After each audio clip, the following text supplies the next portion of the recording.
If any of you need to stim, if any of you need to leave when I'm talking or do what you need to do, that's absolutely fine. It's my job to earn your respect, not demand it. So do what you need to do.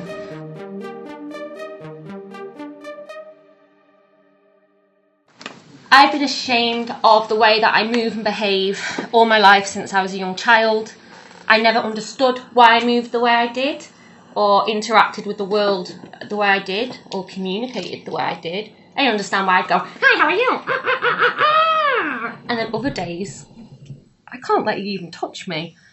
So I didn't understand a lot of my behaviours, and a lot of people were describing them as weird and strange and broken. And the ferret on speed, Dean, wherever you are, if you're still here, really related to me, because I've been described as on drugs. And it made me hide. It made me become ashamed. It made me practice quiet hands, which I'm sure a lot of us are familiar with. And it made me shut down. It made me pretend and mask and fake that I'm okay. Fake that I'm not in pain. Fake that this is appropriate, that it's okay for you to lay your hands all over me, even though now I'm traumatized from that awful event from when I was a young girl that I survived. I felt broken, so I hid it. And what happened is, that doesn't work if you're autistic. Stimming is our natural coping mechanism, and I will break it down in a minute. But for stimming, if you hide it and if you repress it, it would come out. It would come out in meltdowns. It would come out hitting, maladaptive stims, they call it. It would come out self-harm. And what it is I'd go, why can't I control myself? Why can't I hold it together? And the thing is, I was bottling it up so much that I would explode. I wouldn't allow myself to regulate, the way I do now. I do it so naturally because I'm so nervous. And when I got ill, chronically ill with Ehlers-Danlos syndrome 2 years ago, and I lost the ability to walk, I lost the ability to go for jogs and dance and move the way I wanted to, my stimming entered my life in a way that has changed everything, because I can barely move. So you absolutely better believe that when I'm anxious and I'm trying not to pull my hair out and I don't want to hurt my skin, you better believe I'm going to do this, or rock, or tap, or hum, or draw, or pace, or any of it, because I'm not a threat. And even though it may be distracting and I'm aware it can overload other autistic people, it doesn't harm you. What harms you is when I go, throw everything everywhere and throw all the books outside because I had a meltdown, because I've been carrying this pain, this ability going, hello, I'm normal, my hands in my pockets, for a month. But I'm not. Because stimming is a coping mechanism. Autistics, you fascinate me, because we do it so instinctively. All humans stim no better than the autistics. We do it to communicate, and we do it to play, and I need to regulate. So I really hope you don't mind, but I'm going to show you a bit of a stim to some music. This may overload some. It may even make you feel uncomfortable. And it may make you feel uncomfortable because we're not supposed to move in these ways. We're not supposed to calm ourselves down in this way. Also, stimming is different from ticking. I do have a slight tick. You may have noticed it. My head goes like that sometimes. It's involuntary. Stimming is more like this here, unconsciously grabbing. A tick is an involuntary move, so that's not a stim. But a stim is a self-soothing, repetitive action, movement, anything that you find. So I have a lot of visual stims. When I was younger, I used to do this. At the microphone, and look at it from all these different ways and different angles, and look at the minute detail on it. It's really cool, actually. And get lost in the cool little network in there. But visual stimming as well is also described as disassociating, daydreaming, not paying attention.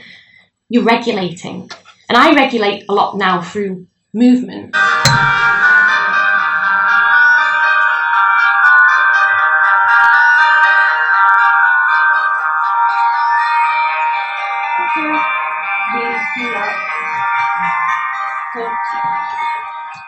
I was stimming in public. I go down the road on my mobility scooter with my headphones on going like that, and some people and mostly people are curious. People kind of want to know what it is that I'm doing. Where are my glasses? what's basically happened is I've developed my stims into a toolkit. And the reason this is quite remarkable is because I thought that the way I moved was abnormal. I was taught to be ashamed of it. I was taught that it upset other people, that it disrupted other people, that it looked weird, that people wouldn't want to be around you if you behaved and moved in that way. But it saved me. Stimming is a natural, physical, human, not just autistic, human response to sensory overwhelmment, emotional excitement or trauma. And what better way to express yourself when you can feel the emotions coursing through your body, that anxiety in every single cell, than moving? So why can't the autistic child in the classroom who is anxious or combating every other sensory problem that you may not see or take for granted, or is trying to regulate emotionally, why can't they just stim or move in a way that's not being punished? Because what I can see is autistic people everywhere trying to regulate the best they can with the natural instinctive toolkits to do it through moving. But we're being punished for it. We're being called inattentive, ADHD, fidgeting about, not giving people the respect that they demand because we have to shut away and look away. No, absolutely not. We've all been taught modes and ways of behaving, and none other group than the autistics struggle with that, because we like to explore different ways of being human. So carry on. Tap into naturally what makes you happy. Tap into naturally what makes you feel good. That probably won't make you feel good. That makes me feel great. So find the stims that are yours, that call to you, that soothe you, that make you feel safe, that let your body release adrenaline, serotonin, all naturally. And for me, it's reduced my self-harm, and it's given me an option. It's given me an option to put on a song and to utilise the way I move anyway into a framework. One more thing though, stimming is just not regulatory. Stimming is the way we communicate. If someone's doing that, it's because they are not okay. They are communicating to you that this environment and my body cannot take it anymore. It is a communication. It is not attention seeking. If someone's doing this, they're communicating happiness. I know it may be annoying to you, but they're happy. And that's how they respond. And I've learned that stimming is actually a form of how we play. It's how we play, it's how we explore, and it's how we understand this world. By repeating things over and over and over and over and over again. What a better way to get quantitative data, to be able to compare and analyse. And we do that. It's how we learn, it's how we interact with the world.